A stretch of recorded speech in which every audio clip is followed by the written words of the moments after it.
Hello and welcome to the 20th episode of the Powerless Podcast. In this episode, I am talking to Dylan Lloyd, who's a solo artist, recently signed to a major recording record deal. We get into that a bit, get into the start of his music. I got in touch with Dylan through Nick Sintos, second episode in a row from someone that I got in touch with through Nick Sintos, who is a member of the Flips, who was on this show, I think, episode 6. So shout out to Nick once again for getting me this person kind of out of my own circle of people I can find.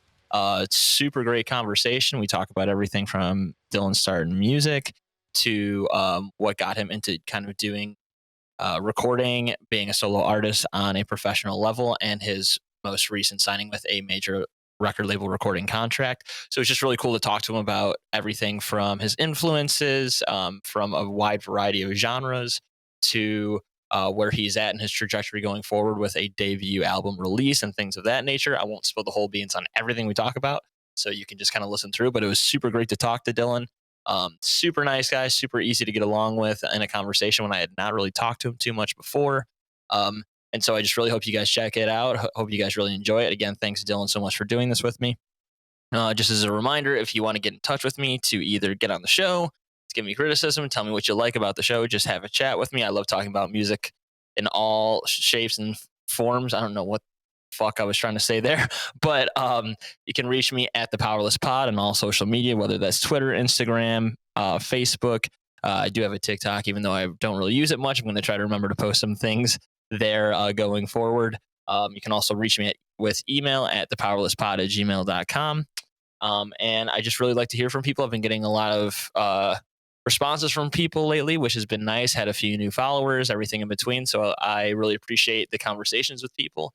It always is nice to kind of hear people that I don't have a personal connection with that really like the show or found it in some way. Whether it's through some of the music episodes, which is a majority that we've done, whether it's an episode with a band like Silent Planet, or like I mentioned before, a local band from Chicago, the Flips, whether it's the first episode I did with Alec Hawkins from the band Whole Heart, Benny from Avoid, all these different bands. It's been great to kind of talk with music about these things, both with the guests and people who check out the show and follow and get in contact with me. And also, as a lot of repeat listeners know, the show also dives into world issues and politics, depending on the person that I get on the show, whether it's my good friend Shabir Rizvi, who's an activist and also has traveled and had some great experiences in a place like Iran that we talked about, and the second episode I did with him, or Matt Good Politic Guy, who is a political commentator, was actually just filling in for Kyle Kolinsky on Secular Talk, which is a huge channel with over 1 million subscribers on YouTube. So whether you're listening from the music perspective or political world issue perspective, there's something here for you to check out. There's going to be a few pretty cool episodes coming up soon. The next one after this next week will be a member of the band The Narrator, which is a German hardcore metalcore band that I randomly stumbled upon through social media that is just absolutely killing it, and one of my favorite bands I found recently. There's also going to be a few other episodes with a good friend that I'm wearing the shirt from today in the intro for this, Riverside Drive. That'll be up in a couple of weeks. Got a few other ones lined up as well. Got a few guests that are pretty cool that are lined up to be recorded in the next coming weeks. So again, just continue to check this out. Make sure to reach out to me. I always like to hear from people, and I'll stop babbling there. But before we get into the episode, anyone that's been listening for the last couple of weeks knows what I'm about to plug. I'm going to plug the metal band from Grand Rapids, Michigan, Whole Heart. Again, the first guest of the show, Alec Hawkins, is the guitar player and one of the lyricists for the band. Their last EP, Dreams That Die With You, is one of my favorite EPs I've heard of the past several years. It was my favorite EP last year, number 1 for 2022. Really love the lyrics and the lyrical direction. Really love the songwriting, the production that they do in-house. Their bass player Kai does himself, with the mixing, mastering, producing, everything in between. And just love everything from the delivery of the harsh vocals that their vocalist Major does, to again the lyrical content with sort of a concept EP that they put together, to the production, to everything in between. It's heavy but also melodic. For anyone that's a fan of a band like Counterparts, again, I've mentioned this in the last episode I did, but the Bloodwork album from Texas in July, it sounds like that, but more modernized, and obviously with their own spin on that style of music. But I just really encourage you to check it out. I will play a clip of one of their songs from Dreams That Die With You at the end of this recording before we get into it with Dylan Lloyd. So again, here is a snippet of a song from the EP Dreams That Die With You from Whole Heart, and then we'll get into the episode with Dylan Lloyd. Thanks.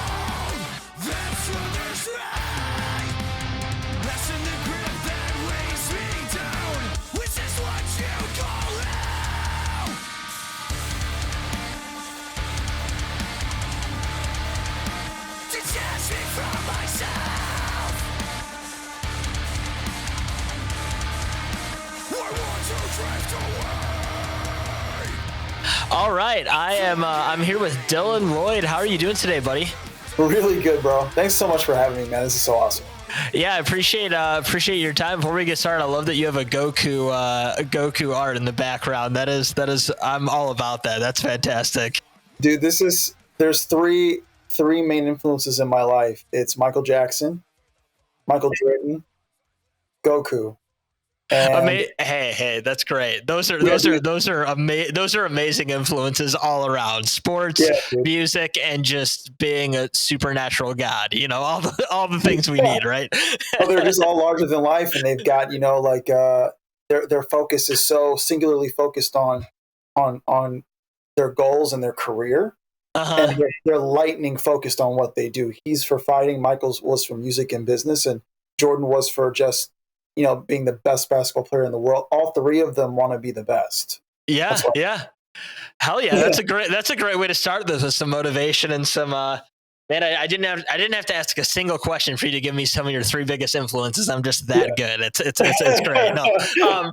But thanks for so much for coming on. I got to give a shout out to Nick Sintos, for letting me know about you and your music. Shout out to Nick. You're the second person he's gotten me to get on here, and 2 out of 2 he knocked it out of the park. There's another band called OK Cool that I recorded already, and both you guys are like some of my favorite music I've heard in the past year that I hadn't heard before. So props to Nick for giving me some good recommendations. I love Nick. I love him. But shout out to him. Shout out to the Flips. And Nick is one of the greatest songwriters I've ever known. And yeah, man, I just think he's a genius. So how if you don't mind me asking, how did you get to know Nick? Where do you know Nick from? We went to the same grade school together. Oh, no kidding. That's crazy. That's awesome. Yeah, we went to the same grade school together, and I was in this band called Pangea with some of the best musicians at the school. And I remember going to Nick's house and playing and stuff, and I just remember that band was really my band that I was in grade school was really influential with other bands in other grade schools, and just in general, we were just really influential because we were just all kick-ass at what we did, Yeah. Connor Grant, who was the lead guitarist of that band, he plays now with Sean Lennon, and I think it's Sean Lennon. I think that's his name. John Lennon's son. And, And with Matt Rosekko, who's one of the best drummers in the Chicago area. We just had a crazy all-star musicianship lineup in grade school. It was in high school too. It was wild. Yeah, that's a lot of success right there in a little category of people that were in a band in grade school. Like, I can't even imagine being in a band in grade school to begin with. We were about it. We were real about it, man. It was crazy. That's awesome. Well, before we get into any of your current stuff, maybe we can, since we've been on this topic, we can go back. And I always like to hear from people where you first got into music. Obviously, you already referenced Michael Jackson. You referenced being in a band like pretty young. I think not too many people are in a band that young. So kind of speak to that. What got you first into music? What got you first writing your own music and things of that nature? Sure, bro. Yeah, that's a good question. When I was little, so I grew up on the south side of Chicago in Inglewood, which is like not the place I would recommend anybody being, but it did definitely give me a lot of perspective on the inner self. And what I mean by that is my grandparents, who I was raised by, didn't let me go out. So I had a lot of alone time with my thoughts and my creativity.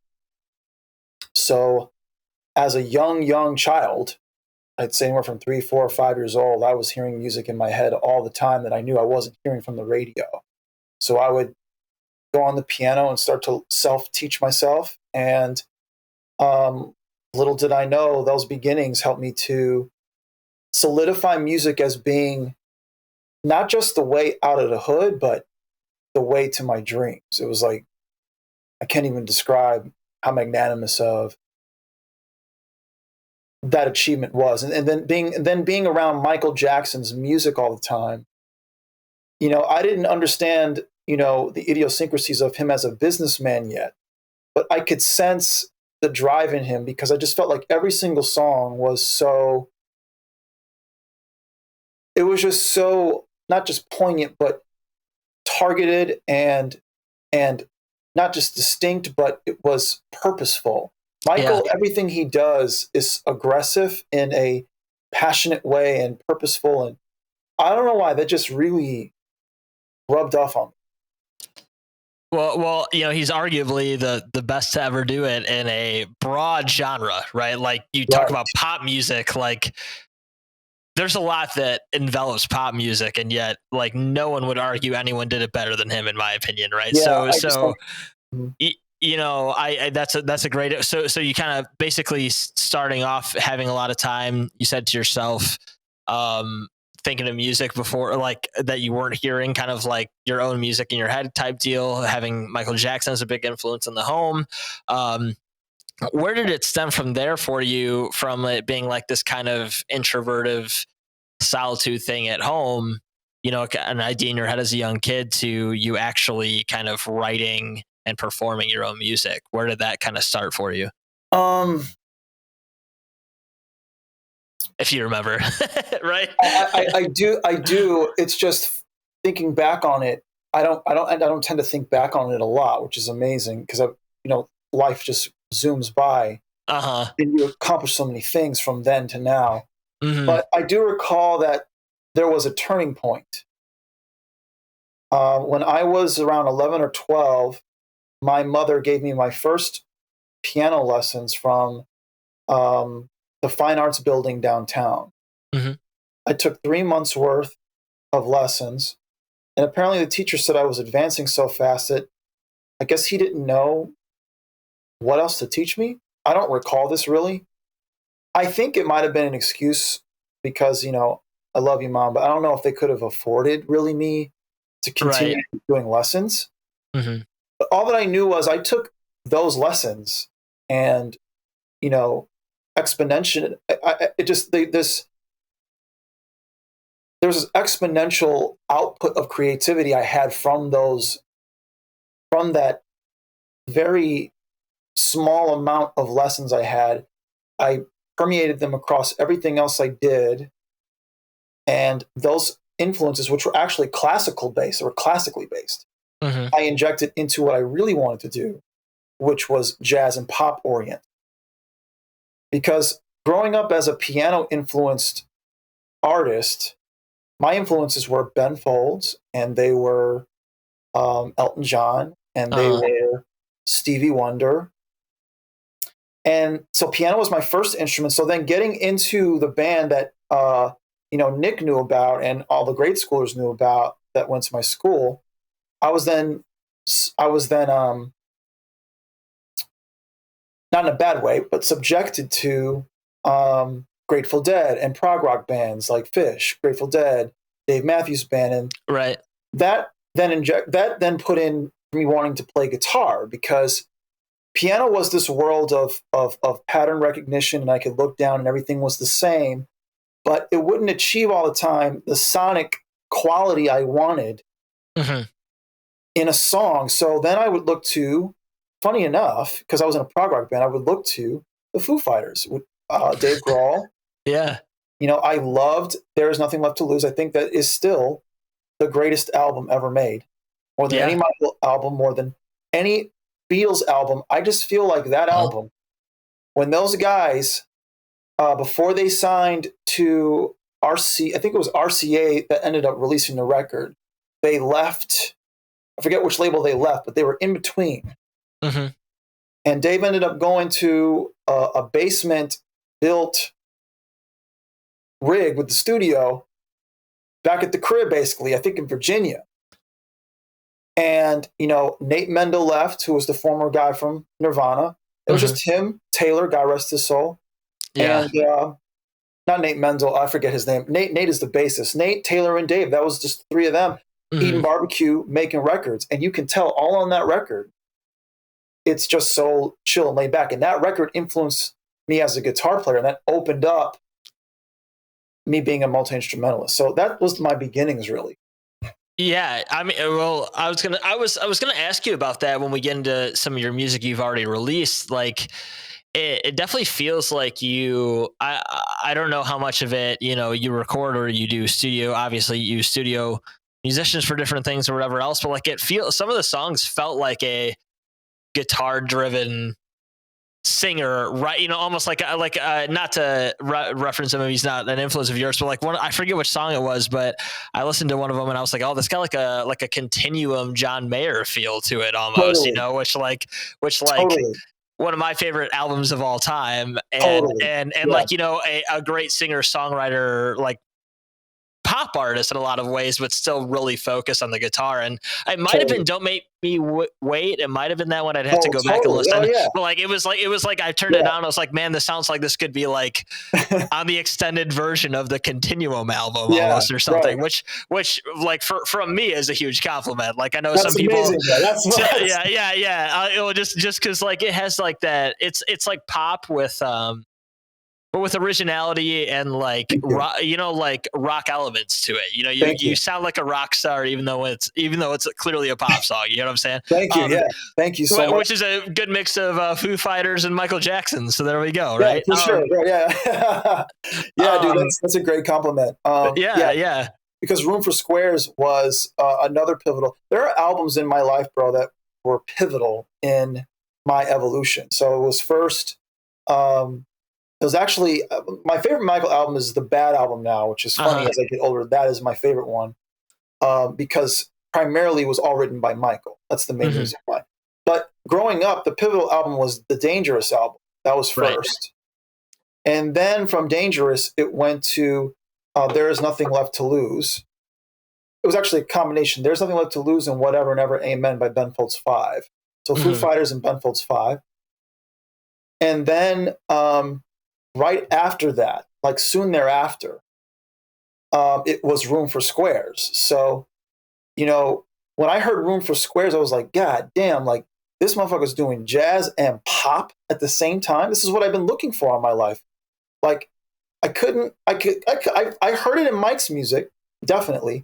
But, the only one to really closely do it was like Ben Folds 5. And they weren't even really that mainstream. They had one record that was a Billboard hit.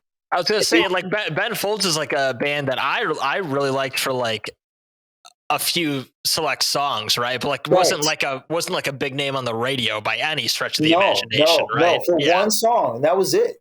That was it. So for John to come out with, and Your Body Is a Wonderland and whatever the other record was that was a big hit, those two songs really didn't do justice. The whole like palette of that whole record is jazz pop as fuck. Well, you talk about we can nerd out on this stuff for a second because I don't get to talk to a lot of my friends are into metal and I don't get to talk about this stuff that much, but like Neon, for example, from Room for Squares. Absolutely. If it's one of those things too from that record that like it's a great song in studio, but when you get to watch him do it live acoustic, you're just like, that's the one like YouTube video I've probably hit replay on more than anything else in my life, just because like people underestimate how amazing John Mayer is at guitar. You know what I mean? It's unreal. Yeah. John is the greatest guitarist of our time, but I can't help but look at him and feel so much love for another guitarist I love, Dave Matthews, because Dave may not solo like John does, but his polyphony, his syncopation when he sings with the shit that he does on guitar, just like John, like you could tell John got something Yeah, from yeah. Dave. Like what both of those people blow my mind with is whenever, because some of their music, since it's so well like written from a vocal and like pop structure standpoint, I think a lot of people lose the intricacy. But when you watch them live, and Right. just like even like the first video I ever saw of Dave when he just played some like like probably some barbecue or something, right? And he's Yeah, just sitting yeah. there, just him alone, I think, and he's like doing these crazy arpeggiated guitar parts while singing his kind of bluesy Dave Matthews, voice. And Yeah, you're it's like, fine. you're like, God, if I saw that at an open mic night, I just think of myself in the shoes of those people. I'd be like, You get wow, fucking that's blown away. insane. You know what I mean? Yeah, you'd be Who the fuck is blown out doing of the that at an park. open mic? Like, Nobody's where's doing your shit. record? Let me buy a song from you. That kind of deal. And Yeah, so yeah. I think that gets lost when these guys get so big, and there's, Yeah, and like I said, they're so good at the pop elements along with the intricacy that sure. like you were saying about the couple songs like Your Body's a Wonderland and stuff like that off that record, good songs, but like Great songs. Great songs. it takes away from like how intricate those artists can be. Yeah, Like yeah. John Mayer is one of those people that, like I said, I have a lot of friends who are into breakdowns and metal and heavy stuff. And Yeah. if any guitar player talks crap about John Mayer, I defend it to the death, because it's no way. So good, right? So good. Yeah, yeah. So going from that, you get into music a little bit more. Like you said, you played in that band that Nick would have also known you from in school. I know that in 2009 you had a publishing deal with BMG Rights Management. What led to that? What got you kind of starting doing this solo pop? I shouldn't just solo artist, I should say, solo artist endeavor. Sure. And kind of speak to that. How did that start for you? Well, it was sacrifice at the time. I had to pursue this deal by giving up a pending marriage. I had to give up a relationship, which, Jesus. at the time it took that type of sacrifice. Right. I knew that once I had graduated college, that college was not going to give me the credentials to become a success in the actual music business. There was nothing college could teach me. You had to go in and you had to surgically understand the idiosyncrasies of the business by being in it. Right. College, there is no book. There may be a book, but there is no, you know what I'm saying? There is no. Yeah. Absolutely.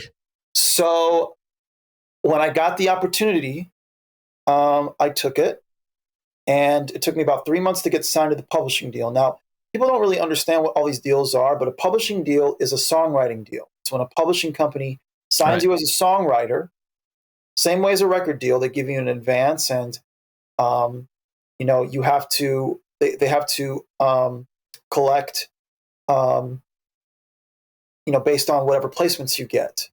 The word is escaping me right now. But anyway, I was signed to this publishing deal as a songwriter, and it was for about 7 years. And I love Jonathan Stone. He was a great boss, great guy. I had to move to LA to do it because all of the viable publishing companies are in LA, Nashville, and New York. Right. There was a time back in the day where, when Chess Records was popping off, Chicago used to be the hub of the music business, and not too far away, Detroit was where Berry Gordy was with Motown. So the Midwest used to be the place, but LA's always been there. So I had to make the trek, got signed. That's where it really flourished, was making all of these connects. And that was a very essential time for me. Yeah. I mean, that's interesting. So when you talk about being a publishing deal as a songwriter, does that entail, just because, for somebody like me that's literally only done like DIY music in my life, like, or for a lot of people listening, does that mean like writing along with signed artists? Does that mean, kind of working on your own material that they would want for various things, or what was kind of the details of that? Because I don't know, a lot of people probably don't know the details of something like that, So the details of my publishing deal were I had a travel budget. I had a production budget and I had a separate advance budget to live on. Um, Anything that was taken out of the production budget, they would own the master copy of, which makes sense because they're paying for the production budget. They also owned 100% of the publishing, which would then dissipate over years. So from 100 to 90 to, it would just keep dissipating as they kept doing the contract. But they also had options tagged on. So, if I wasn't able to get placements, so then they could like collect royalties off those placements, then they could essentially drop me from the advance, but still retain the fact that, they owned masters from the deal. And if those masters got placed somewhere, then they could then be able to collect later on. So that word is still escaping me, but I'll find that word somewhere in this interview. Yeah, I wish I could help you. I can't think of it. There's a word, I'll get it. So what I would receive sometimes is something called Who's Looking lists. And these would be given to me by A&Rs from certain record labels, and each artist would have their A&R telling or describing what their artist needed. So, for example, let's say Beyonce's A&R needed a song that sounded like this, that, and the other. And then I would know firsthand that Beyonce was making a new record because she's on the list.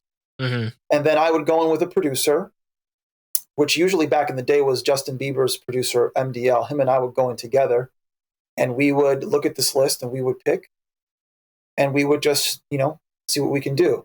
Now, I'm less on the publishing deal side of things. I'm now on the artist and licensing side of things. So not only am I an artist, assigned to artists now, but I'm also signed to a licensing deal where I get briefs on film and TV shows. It's kind of the same thing, but it's not artists anymore. It's now center focused on film and TV opportunities. Which we can talk about right now. One of the things that I put down was that one of your songs was just put on a TV show, right? I to be fair, I don't watch this TV show, but I kind of know what it is because it's popular, right? Love is Blind. Is that kind of where that came from? Is kind of those connections and things of that nature? Did somebody just go like, hey, we want this song on and it works for like licensing, or where did that come from? Because that was random as hell. That's cool. It was very cool, but yeah, it's insane. So shout out to the writer of the song, my mentor and friend, Raymond Lane, who wrote the song and then allowed me to cover this song because I love his writing so much. And it was a song I released in 2015 that now I'm going to re-release again on my new record because it was on Love is Blind. So I've got to release it again. Right. So what happened was my licensing deal, shout out to Atrium Music and Josh Young. I love him. He's a great guy. Josh and Jen over there at Atrium. Atrium is an amazing company that licenses music just on all the most popular shows you can think of. And I was sent a brief. I feel like I was sent this brief on Love is Blind months ago. And usually in these briefs, they are exactly as the word entails, brief. Sometimes too brief, because I wish they would just send me some. Right. Josh hears this because, like, I'm sure he feels the same way, or felt the same way when he. I would love for there to be like some type of like footage where I can see and then make music to it. But I get it. There's clauses and there's protection, and we just got to go by what we think we're reading. Like I'm reading these briefs and they're a bit ambiguous sometimes, and I'm having to just hope that like the music I'm making can fit that. But shout out to all the producers I work with, Chris Bowie, Mike Hilbin, Johnny Innuendo, DJ Johnny, love you, bro. Anthony Perkin. Sorry for anybody I haven't shouted out, but all these guys are great producers. And, we send in this stuff. But anyway, I got the brief for Love is Blind, and I sent in this song, Time Will Tell, that I had recorded and released. And I just kind of forgot about it. I think I sent in, I may have sent in other songs for Love is Blind I feel like it's just been so long now, but I sent Right. in I sent in this particular song in 2021. Oh well, yeah. So it's been a while. Did you have any inclination ahead of time that it was going to be on there, or did you just see it when it came out? Okay, Atrium doesn't necessarily have to notify you of a placement. Right. They can, and they usually do, but sometimes the placement will come out before the notification. So in this case, it did. I had a friend watching with his wife, my name pop up with my song pop up, Time Will Tell.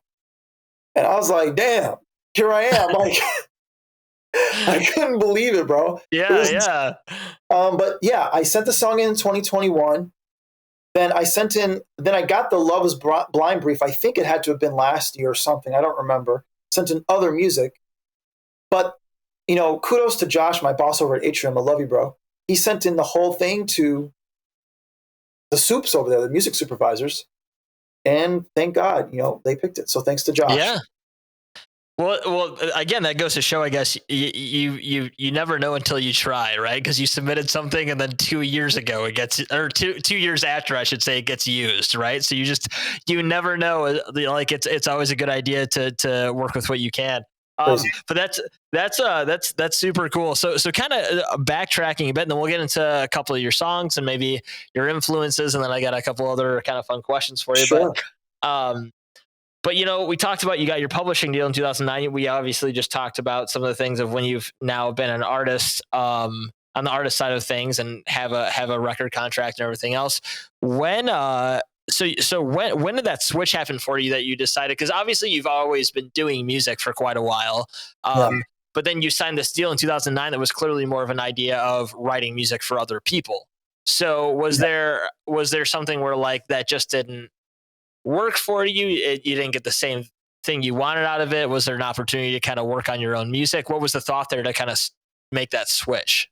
From the publishing deal aspect or era to artist. Yeah, yeah.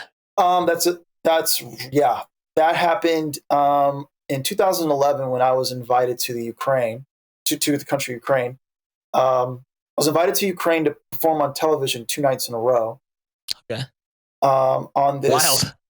dude, it was so wild, bro. So I had this connection from a former colleague.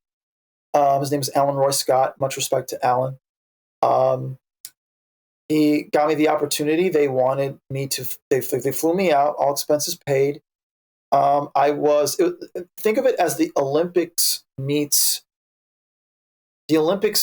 American Idol, Okay. and I represented America, and Uh-huh. I was going against other people from other countries. So everybody represented their Wow. own country. It was insane. Yeah. Yeah. Multi-million dollar TV project, and it was aired to, from what I was told, 100 million people both nights, Super Bowl sized audience, like televised. It was insane. So when I left those performances, that definitely catapulted me to say, you know what, I can do this. Yeah.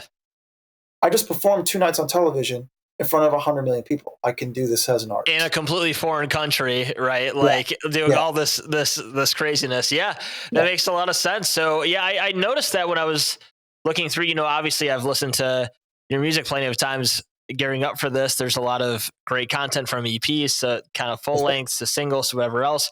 But I noticed that your first single as a solo artist was 2011, at least on Spotify. So yeah, that you've Oh yeah. thankful. Oh So yeah. So actually, my releases go farther back than that. that's how it usually is with Spotify. Yeah, Yeah, they go farther back. My first release was a release on was iTunes. It's called the Trinity. Then I had a bunch. I've actually had 10 charting albums on the iTunes Top 100 charts. No Uh, kidding. yes, I have. Yeah, with my friend Steven Jerzak, that's my best Mm-hmm. friend, and solo. So all together. So now iTunes isn't really a thing. I mean, it is, but it isn't. So things Right. have changed. Um, but yeah, I've been out for a while. Spotify doesn't have my entire catalog at all. But I look to expand and make my catalog far better on Spotify now, because I feel like now that my TikTok is blowing up, I feel like I can be able to take other things from those eras and reintroduce them. That's another thing I wanted to ask you about, because as somebody that like I don't understand that platform at all. I feel like an old man, but like it's such an interesting place for music. I was listening to a podcast actually with a vocalist from a metal band, and she said like it's kind of the resurgence in some ways of how bands, when we were younger, got big through MySpace. Is like there's a lot of that happening in a way on TikTok now, where like people are just getting found because a single video does well or whatever. People really check out their music, and then the next thing you know, it explodes, and it's happening from everywhere, from metal to pop to whatever else. So it kind of is a resurgence of that kind of virality for bands. And you've clearly hit a gold mine somewhere there, because last I checked, I looked, you're well over 80,000 now, right? I don't know what the exact number is. I'm sure if I looked it up, it'd be already higher than the last time I checked, right? What was there a specific thing that went viral for you that kind of picked that up? Was it kind of just a slow build, or where did that come from? Because that's quite an achievement, Yeah, thanks, brother. Appreciate that. So I had actually started TikTok initially not with success. I actually would post things and they just wouldn't go viral. So I gave up for a little bit, not long, just a little bit, and just recalibrated mentally, recalibrated the approach, and said, I'm not going to go into this trying to get viral. I'm going to go into this just enjoying the process. I'm just going to write something. If it's finished or not, post it. Cover something. If it's shitty or not, post it. Because if I like it, I'll post it. If you don't like it, you can flip up. So I took a very Bob Dylan approach with TikTok, because Bob Dylan be writing shit and he's like, this is for me, not for you. That's how I did it. So once I did it like that, So you're saying you're the Bob Dylan of TikTok? Is that what you're saying? Yeah, exactly. Put my name at the end, and put my name in the beginning, and there we go. But but no, I mean, like, I took that approach because I was caring so much about like putting on a show and not about the music. And that comes off virally. Like that comes off, virtually. Yeah. There's a genuine nature that you have to convey when you're posting stuff online, because no one can meet you in person. It's a different reality for people when they see an artist in person as opposed to when they see them on TikTok. So the show isn't you putting on something fake. The performance is you putting on something real. Right.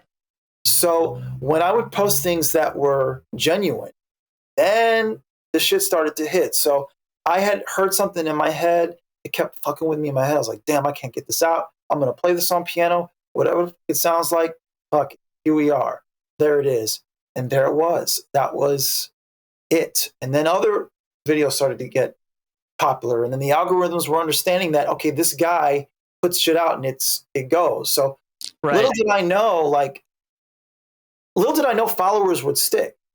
Because there's a lot of things you can do on TikTok. They have a lot of wonderfully built-in things with their platform. They have promotion platforms. They have everything built in that you can do inside of TikTok.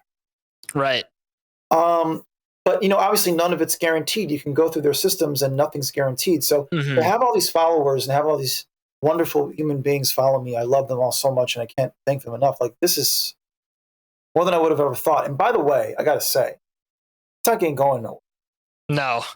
And here's why it's not going. Right? I need to say this to people. It would be unconstitutional to get rid of an app where you're putting free speech on.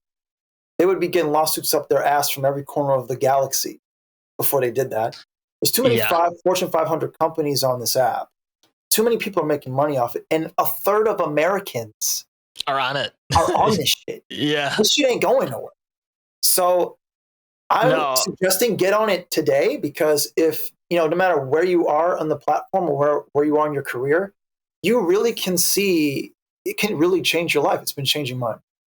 Yeah. I mean, and just on the premise of that a little bit, it's like it's kind of silly seeing the kind of weird negativity that gets like brought up on it via media or like, It's political. government or politics or whatever, Yeah, because it's like, political bullshit. it's Yeah, like the things that they say happen that would be wrong happen with literally every social media platform. every So it's like, social media platform. that's more of that's a different issue for you to talk about. That's not a specific platform issue to talk about, right? Yeah, they Like can talk about China getting our shit on TikTok, but they can't talk about all the bots liking Elon Musk's tweets and shit. Like, yeah, come on, right. man. Like, It's so let's not play hypocritical. this. Let's Yeah, not do it's this so shit. no, Yeah. absolutely, 100% agreement there. It's ridiculous, right? But no, yeah, that's wild and great that it worked out. And in a way, like, I've talked to a lot of people on this from different genres and different scopes of their music ventures and stuff, and some people really do not like playing the social media game. Some people really do. Some people wish it could, wish they could like make make an album like it was in the '80s, where you just make a record, put it out and tour, which would be awesome, right? But but you can do that too.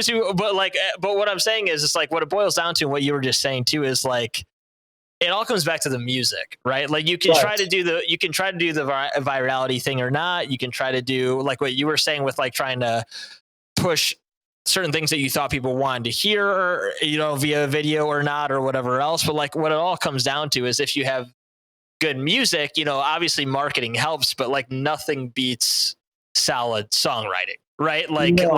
Because you can get people to come to your channel with some attention grabbing thing, but if the song's not good, no one's going to give a shit. Let's be blunt, right? And that's completely correct.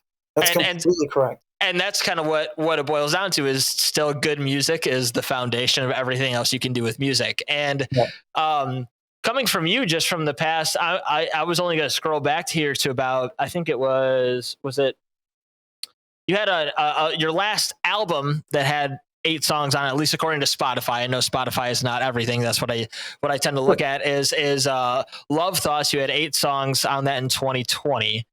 And since then you've put out 1, 2, 3, 4, but I'm not going to keep counting, but like a bunch of different single releases since then, all fantastic. Like I said, Don't Make Me Wait, like fantastic song from somebody like me that loves kind of like blues, jazz, pop music, like in that vein, as I referenced earlier.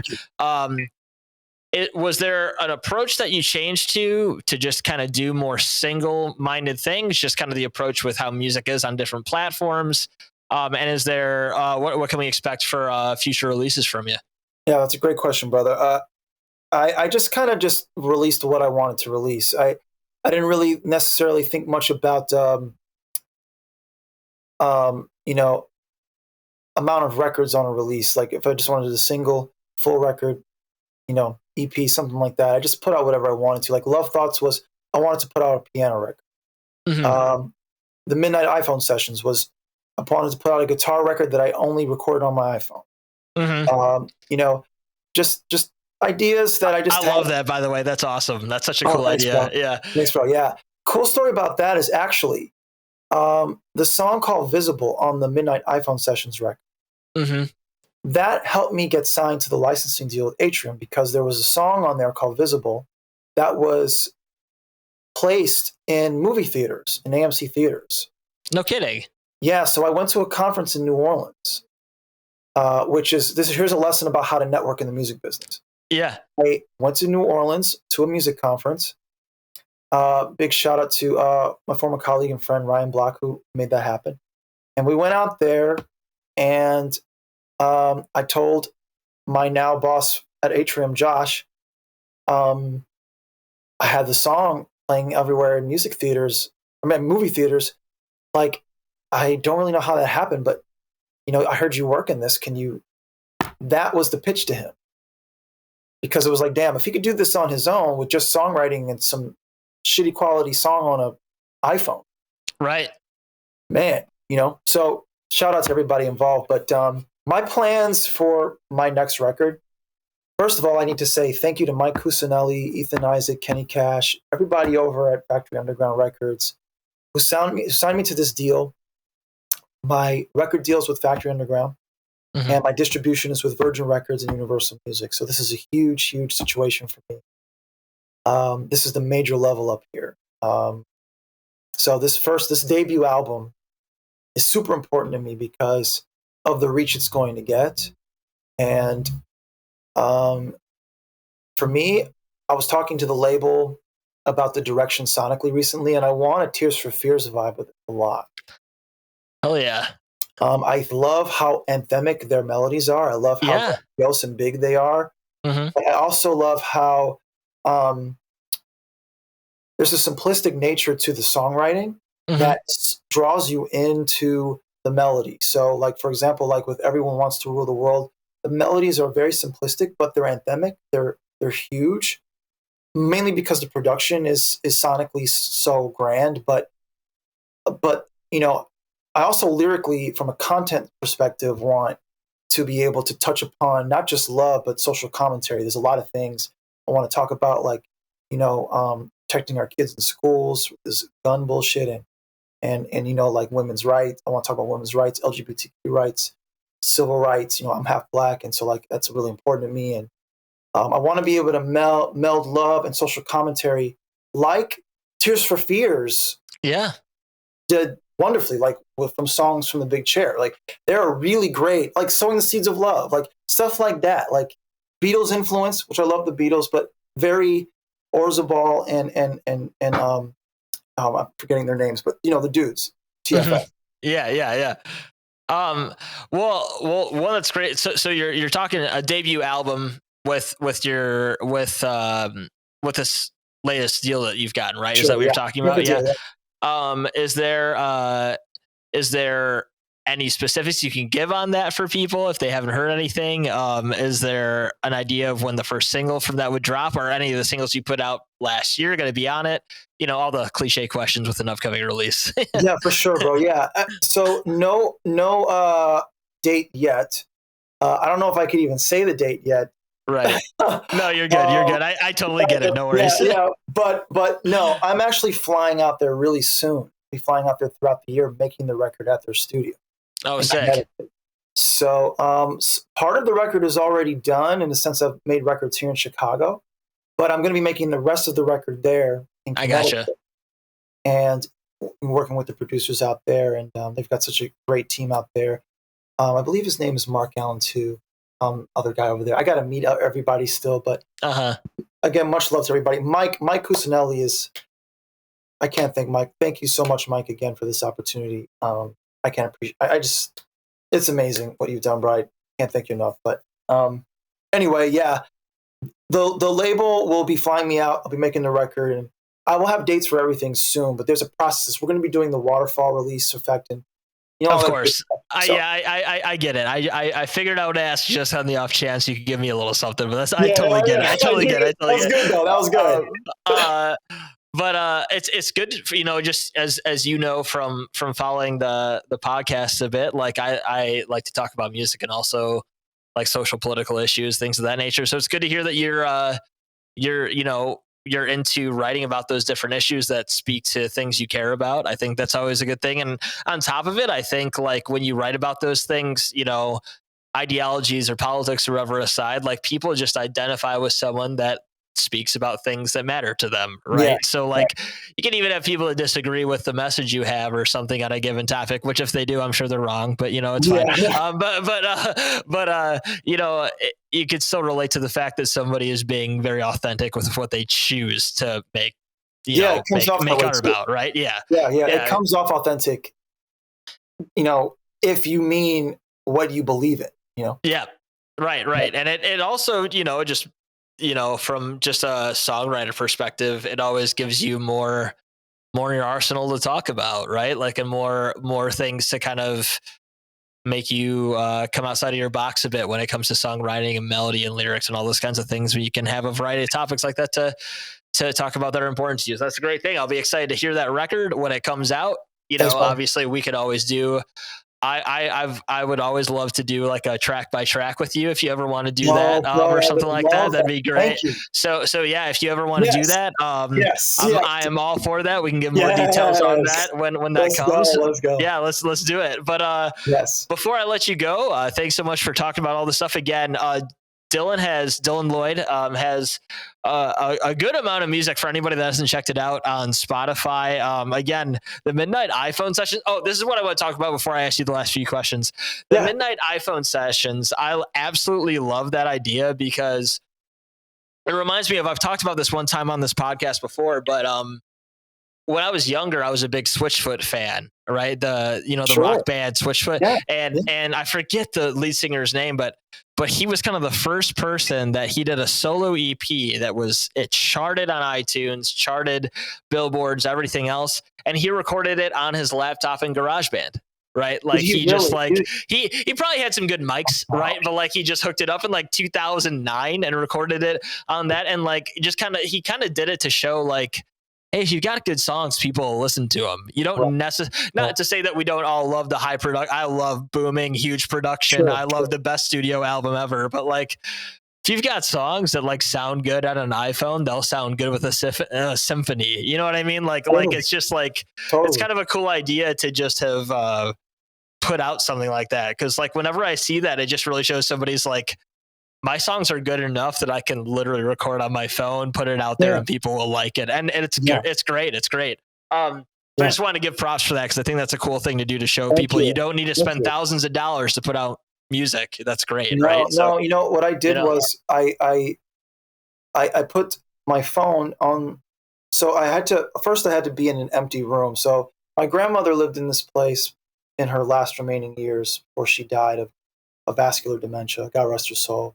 And I recorded in the room she passed in, and used that room as not just a place to capture the aura, but also, it was an empty room, so it gave me natural acoustic to work with sonically. So I wasn't actually, yes, I recorded in Garage. Yes, I recorded in I recorded in GarageBand. It wasn't through Voice Note. I eventually did a Voice Notes album recently. Yeah, I did see that as well. Yeah, I noticed that as well. Yeah, yeah. I listened through all those great songs as well. No shock there. Yeah. Thanks. But this one was done through GarageBand. I would put the phone in the middle of the room, equidistant to me and the guitar, but then have it capture the rest of the room around me. So I would be in the middle of the room, but have kind of the sonic, the dynamics of the sonic quality of the room kind of encircle me, so that I would have the best acoustics possible. And it turned out great. So the Voice Notes album was just putting the phone on the piano on a soft padding, so that the piano wouldn't rumble the phone. Mm-hmm. So it had softness on it, but it would capture the Voice Notes quality is so pure and perfect. It just caught it great. And I would just sing into the phone like that was my mic, and then it would capture the sound of the piano. The piano would be closed, so it wouldn't be overly bearing. Man. And then I sent everything to get mixed to my great friend Mike Hilton, who's a fantastic producer in New Orleans, and he mixed and engineered it. And actually, Sinead O'Connor's producer mixed and engineered the Midnight iPhone session record. Oh, no shit. Yeah, bro. Yeah. So shout out to Chris Burkett. So when you recorded with the GarageBand one, were those like separate tracks that you did like one at a time with guitar and singing? Yeah, okay. And then the voice memo. Oh, no, all at the same time. Okay. So that's what I was asking, because that is super impressive, because like somebody being able to put that out, and then also whoever was able to. It's so hard to mix something that's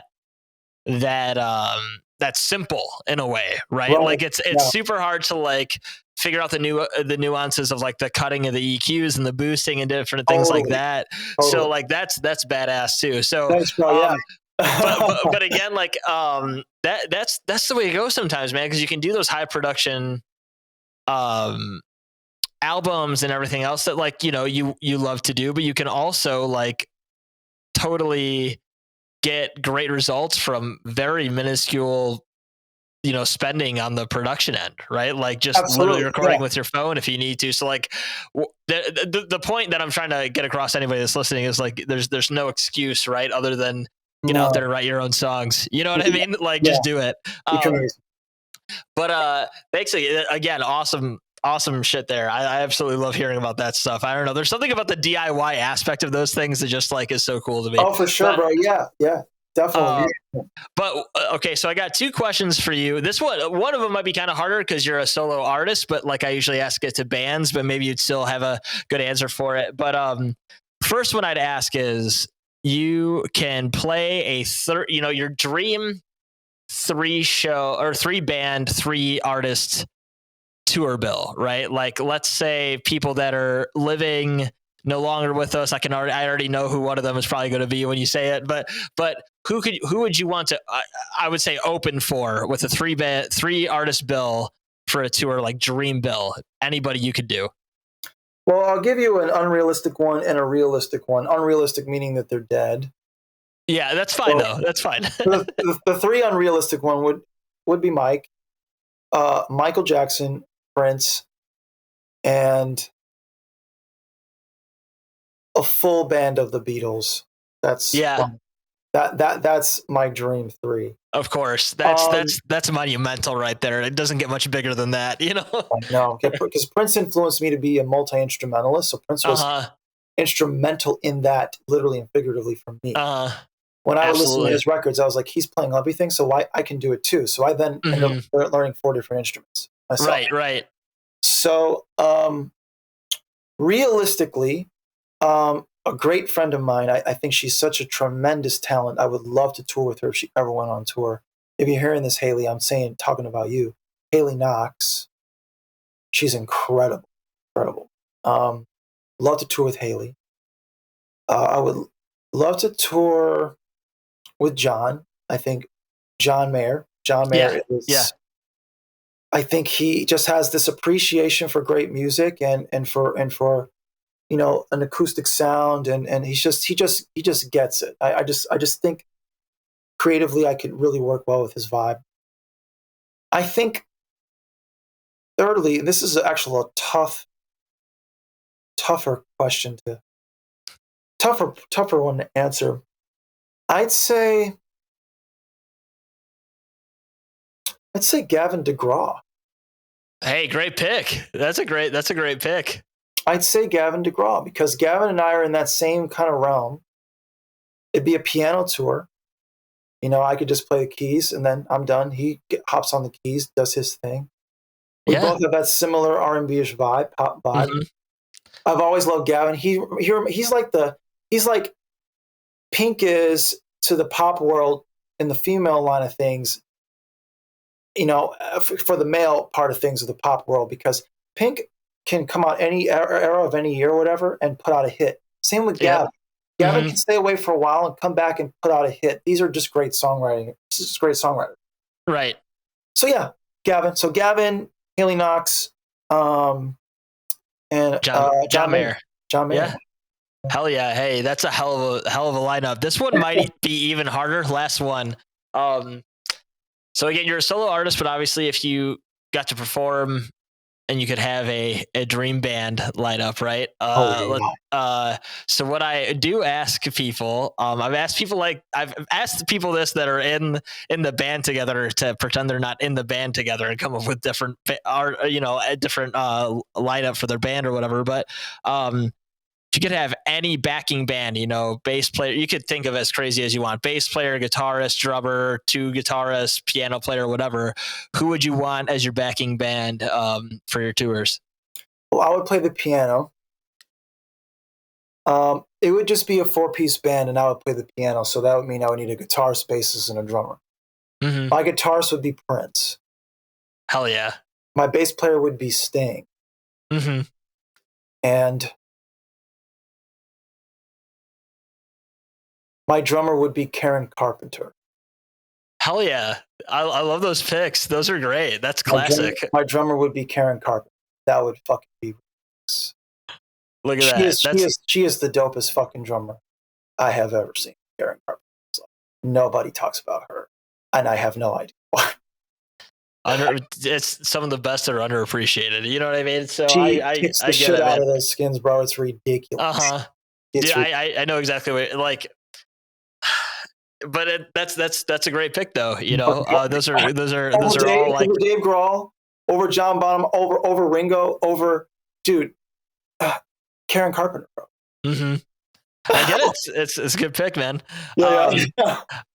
So again, those are great picks. So we got. Let me think again. So we've got. You said Prince on guitar. You said Sting on bass. You said Carpenter on drums, and then you playing piano and singing. So just how goated is that shit?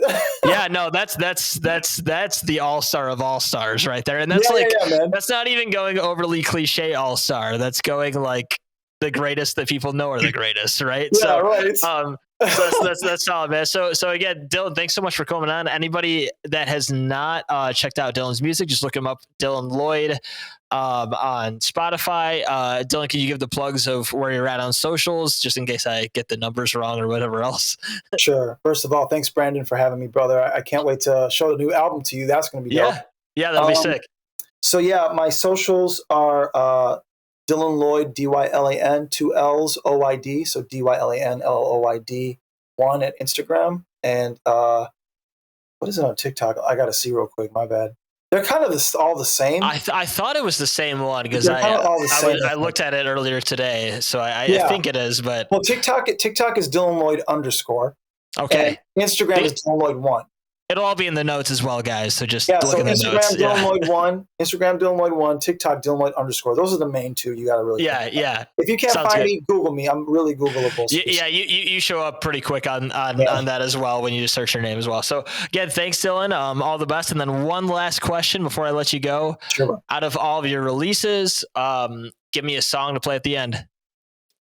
Oh, dude. I was going to say play another song, but you know what? You love this song. Just play Don't Make Me Wait. Just play that. All right, we'll play Don't Make Me Wait.